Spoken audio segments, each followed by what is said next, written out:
Shri Matre Namaha. When our civilization started, the humans' development gradually increased step by step. They understood each and everything which has to be utilized for day-to-day life. Like this, sometimes they used to do knowingly committing sins or unknowingly committing sins, and sometimes telling truth knowingly or unknowingly. Like this, that was habited in our ancient civilization time. There may be occasionally it was happened. This may be the case for people who are stuck at a survival learning level, etc. Basing on this, today I took the topic of truths of knowing and not knowing. Let us deal with detail. With prayer. Mrutyunjayaya Sambhaya Srushtisthityantakarine Triambakaya Prashantaya Trilokeshaya Mangalam. Since the dawn of civilization, human beings have had trouble knowing the reality around them with their faculties.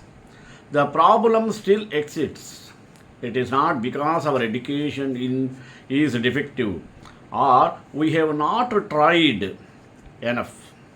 It is because human beings are created as such. By design, we are finite beings with finite capacities. The planet cannot support life forms that exist forever. The human mind resorts to shortcuts in knowing and comprehending to save time and energy. In this process, the knowledge it acquires or processes becomes compromised. The following are a few important reflections concerning knowledge, perception, knowing and not knowing. Let us think about them deeply and draw your own conclusions. They are very useful to cultivate. What are the qualities?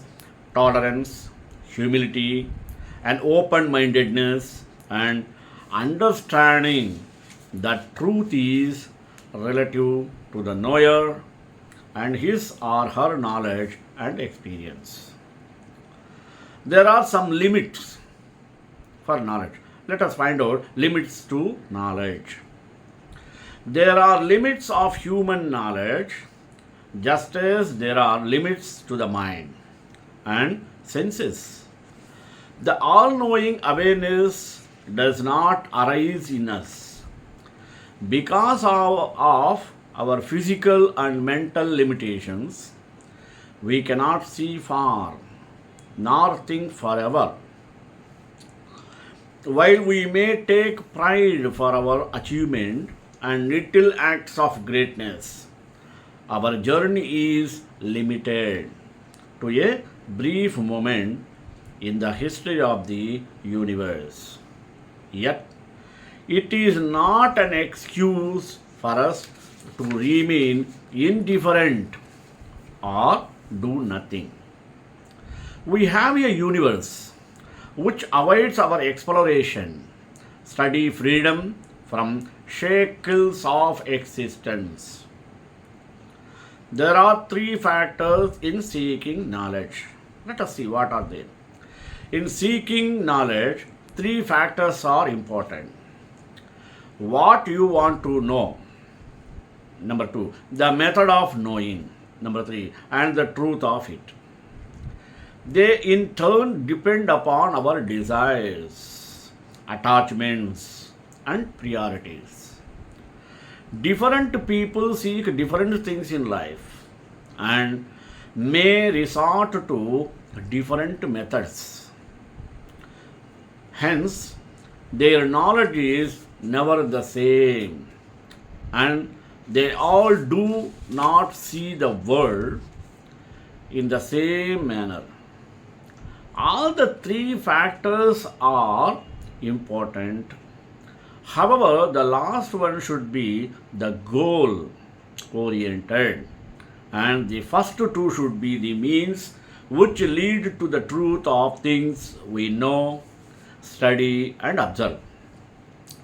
Any pursuit of knowledge without commitment to truth leads to delusion and ignorance. Now, what is knowable? Let us see. Learning is the mind's feeble attempt to bridge the gap between what is and what is knowable. What is or the reality of our existence or the nature of things in their universality is vast, unfathomable, and infinite. Our minds can only grasp a minute part of it. Therefore, the reality and what we know as the reality represents two truths. When they differ widely, we suffer from delusion or illusion and what the scripture calls ignorance. We should try to bridge the gap to the extent possible by cleaning the mind of its deficiencies and impurities. Now, the knower. Who is a knower? In the process of knowing, the knower is the barrier and the limitation. Without knower, knowing is not possible. But with him, knowing is compromised. Knowledge and perception depend upon the person, his or her state of mind. Learning, intelligence, desires, attachments, beliefs, familiarity with the perceived reality, and so on. Therefore, if you want to know better, you must become better through self-transformation by cultivating detachment, sameness, non-judgmental awareness, and equanimity. Now, you are barrier to knowledge. How? You are the limiting factor in your quest for knowledge. You stand in the way of your knowing and perceiving. To the extent you become involved with the field of observation or activity, you deny yourself true knowledge and discernment. To overcome this problem, one has to practice self-control, restrain, and withdraw the mind and senses, silence the mind and ego, and become a passive witness. Now, what is known to you? Let us see. What is known to you is known to you only. Others may know it but differently. Although we live in the same world and conditioned by it to adhere to certain norms, we experience the world differently according to our circumstances, knowledge, awareness, and personality factors. Accordingly, our perceptions, knowledge, and intelligence also differ, and thereby our world views, priorities, preferences, and approaches. We must embrace this uniqueness and at the same time recognize and respect the uniqueness of others. Now, discuss about perception. Perception is mostly becoming aware of what you already know. The moment you see something, your mind begins to compare, contrast, and categorize it. How? According to the known or memorial knowledge. In other words, perception depends upon memory to cognize the objects and make sense of them. Without the aid of memory, perceptions will remain incomplete or unregistered. It is a blessing as well as a hindrance also. It is a hindrance because most of the time you hardly see the object, but rather a memory or stored impression of it. The same thing happens to our relationships also. We do not generally see people but our impressions of them. Now discuss about experience. Experience is an illusion because events and perceptions are always dissimilar. No event or experience of the event ever repeats itself in exactly the same way. Repeated experiences of the same object or event may be similar but not the same. In mindfulness, the observer has the advantage of seeing the distinct feature of each experience and better chances of cultivate discernment and right knowledge. Acknowledging the uniqueness of each experience is key to the practice of mindfulness and staying in the present. Now, reality and thinking. The mere fact that something exists does not mean it exists as you think it exists. Things exist as being things in the external world with certain essential features or properties, but in our mind as mental constructs or ideas which are unique to our states of mind, knowledge, and other personal factors, and which do not necessarily correspond with the real things of existence. Why? Because any knowledge that may be real or delusive depending upon your subjective state. Hence, you cannot totally rely upon it.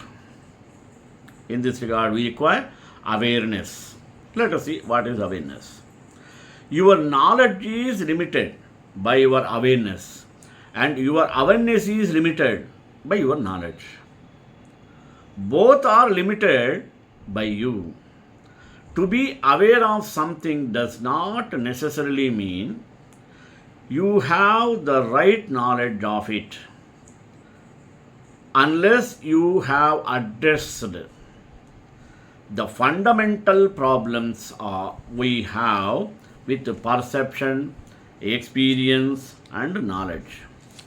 It is very difficult to say whether knowledge leads to awareness or awareness leads to knowledge. Perhaps both reinforce each other. However, right knowledge is the foundation of right awareness. Both arise in the field of experience. When the mind is freed from its usual impurities, subject and object. In knowing, the object partakes the nature of the subject to the extent the subject is involved with the object. You pay particular attention to particular aspects of the things you observe according to your likes or dislikes or your desires and attachments. Therefore, although you may gather the impressions and images of the external world, they become modified by you or your mind. It can often lead to many problems in your life. Unless you withdraw from the field of observation and uninvolve yourself, you cannot see things as they are and cultivate right knowledge. No. Reason and desire. When reason is twisted by desire, truth is compromised. The Buddha rightly recognized the desire are at the root of suffering. Desires clog our minds and impair our perception, judgment, and direction, without which there can be no right awareness or right knowledge. Prejudice, rationalization, generalization, logical fallacies, hidden agendas, self-deception, self-induced delusions, self-denial, etc. are products of twisted reason only. Understanding your desires and motivation and resolving them are critical to arrive at the truth of things and see them as they are. The difference is our evolving view of knowledge. The once stable predictor to guide strategy, knowledge is now fungible and is driving disruptive change. Professional skills sets have a half-life of 5 years. But that means 2.5 years. Regardless of our expertise or education, success requires increasing capacity or awareness to know thyself, mean yourself. Self-knowledge prepares us to deal with any kind of situation as a possibility rather than a threat. Knowledge is infinite. It is facts of life. A butterfly has 2 wings. Earth is round. The sky is blue. Knowledge has defined edges, beginnings, and endings. A specific this is it. It is information.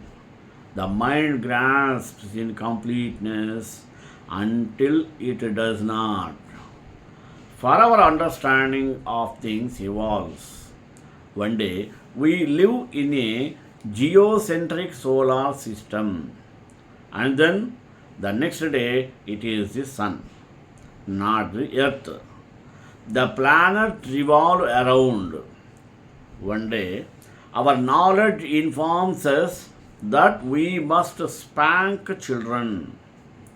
The next day this is considered cruel, like a monkey who is shearing from one narrow vine of knowledge to the next, holding on until we have the desire or courage to release our familiar grip and reach new understanding.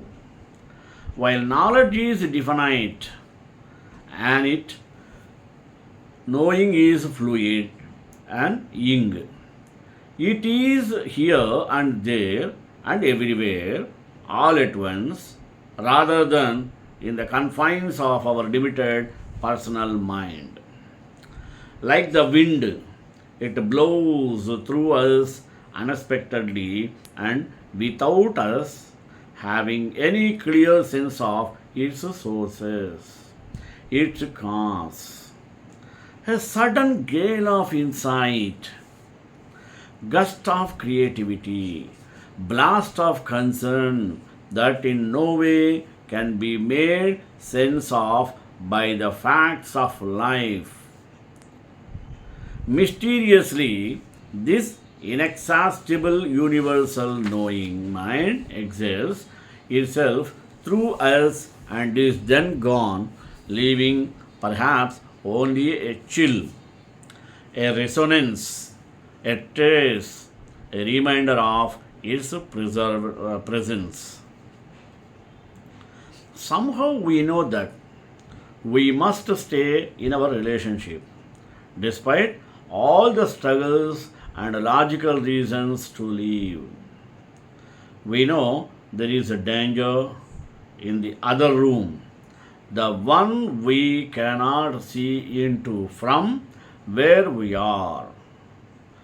The danger we have no knowledge of, but sense somehow.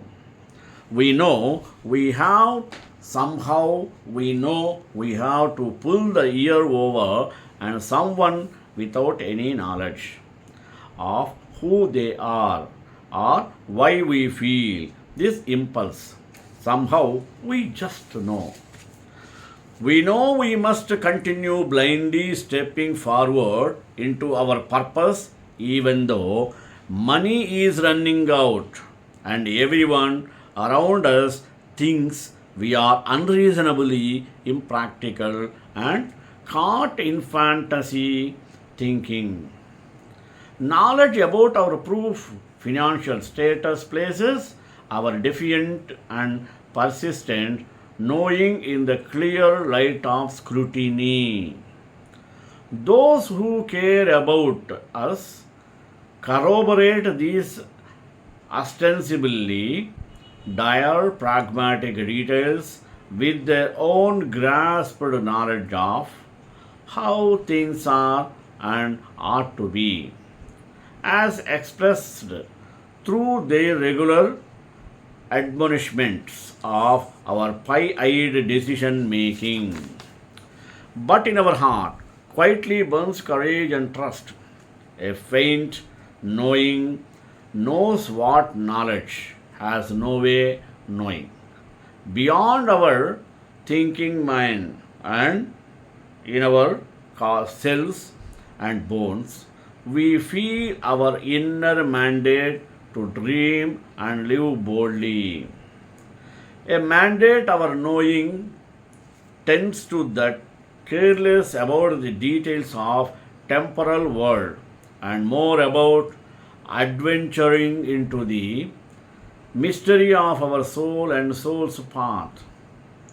Intuitively, we sense that our knowledge driven family and friends cannot, for now, resonate. They can't feel that while knowledge may help us build our wings, only knowing tells us where and how to fly. And it is flying that we most long for, not building.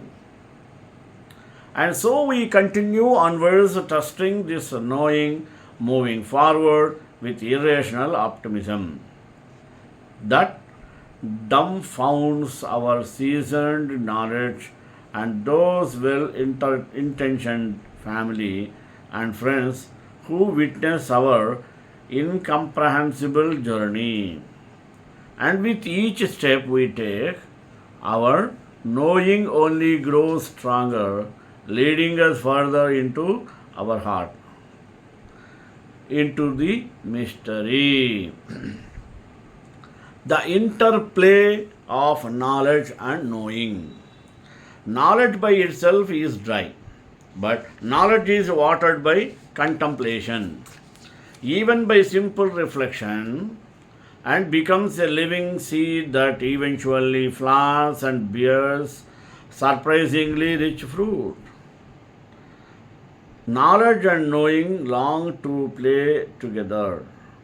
In fact, for humans to live joyful, healthy, and productive lives, they must act in concert rather than separately.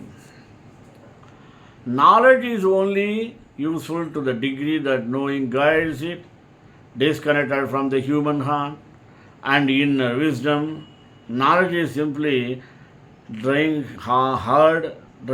head-based myopic information that further separates known from his heart or from their hearts and from the hearts of others.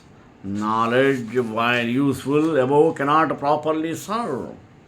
Without knowing containing the ship of humanity, we will run into fiercer and fiercer storms of industrial waste, corporate greed, stress and illness, and hopes to even be forced to the other button of the sun.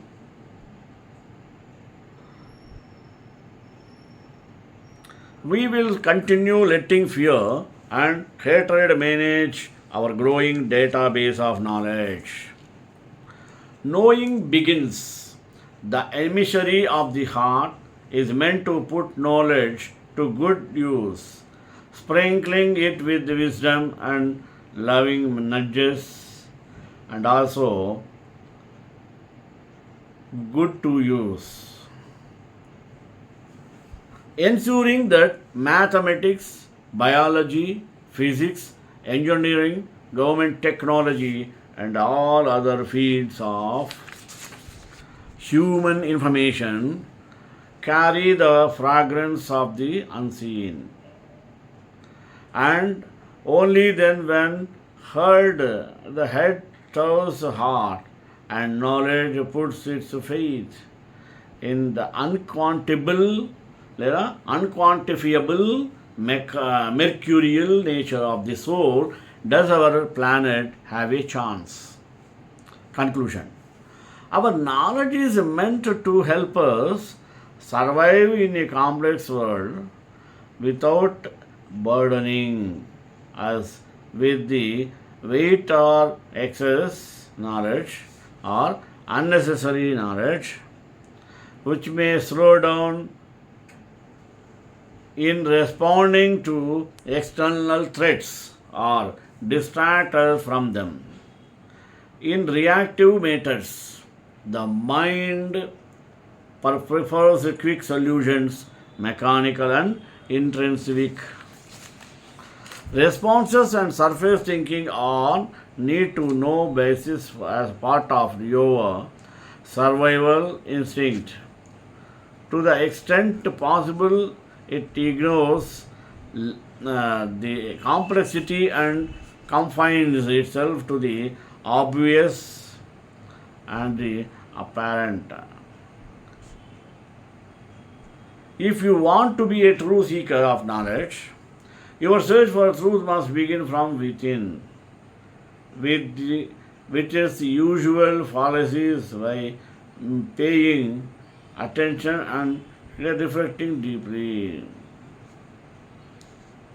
upon the things observed or experimented. That knowledge becomes experienced and purified and gains the light of truth and wisdom. In most cases, knowledge remains unprocessed. As a result, many remain ignorant and delusional while believing themselves to be wise and wise only. In continuing professional development courses, in particular, you may be challenging which people have a substantial vested interest. This is the key to the whole unlearning process. Unless you have to do it, don't. Many leaders are only too aware of what they don't know. The light thing they need it for you to rub it. Knowing and not knowing that you know. The interaction between knowing or not knowing that you know is, however, more complex and much neglected. There are two kinds of knowledge or practice involved here. The first is that for which the move to not knowing that you know or unconscious competence is the highest stage of development. The second is where people who have informally learned a great deal mistakenly put themselves in the knowing that draft no category because they have never received any claim of professional accreditation for the learning. There may occasionally be a cycle if you don't know what you do know. You probably doesn't know what you are thinking about you. This may be the case for people who are stuck at a survival learning level. They have learned to get by with what they kind know. The expression half is Ramayana and its questions, etc.